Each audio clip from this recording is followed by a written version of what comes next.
कधीच नाही चुकणार तुमचे फेवरेट टीव्ही शोज झी5 सोबत, तेही एकदम फ्री। नाही दादा, माफ कर मला।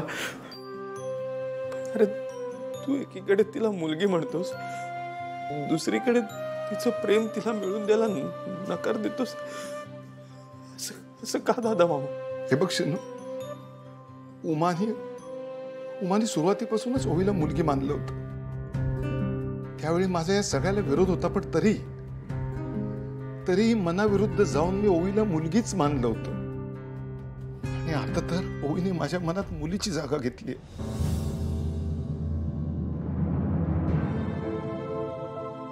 माझ्यावर ओवीचे खूप उपकार आहेत। तिने निशीचा जीव वाचवलाय। मी माझ्या मुलीला आता वाऱ्यावर नाही सोडणार।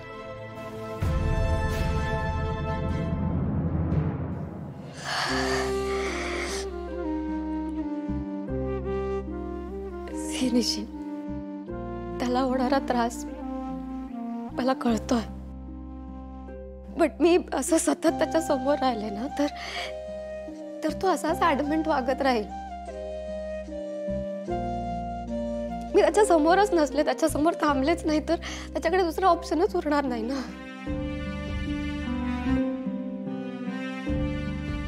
म्हणून मला इथून जाणं खूप गरजेचं वाटतंय। आणि तसं केल्याने प्रॉब्लेम सॉल्व्ह होणार आहे। तुम्ही दोघांनी एकमेकांवर प्रेम केलं, प्रेमात ऑप्शन नसतं। मी पण माझ्या मॉमला सेम सांगितलं होतं, निशी नाहीतर कोणीच नाही।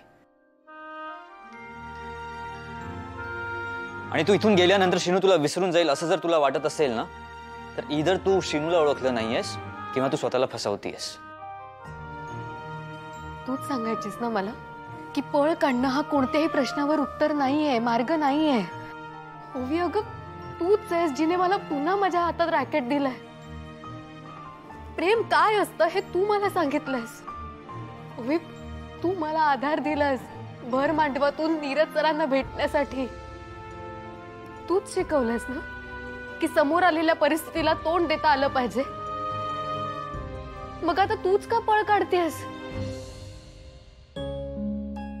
ओवी, तुझ्या अशा वागण्याने ना तू सुखी होणार आहेस ना श्रीनू।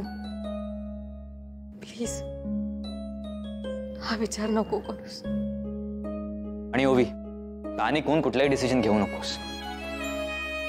प्रेम आयुष्यात फक्त एकदाच होतं।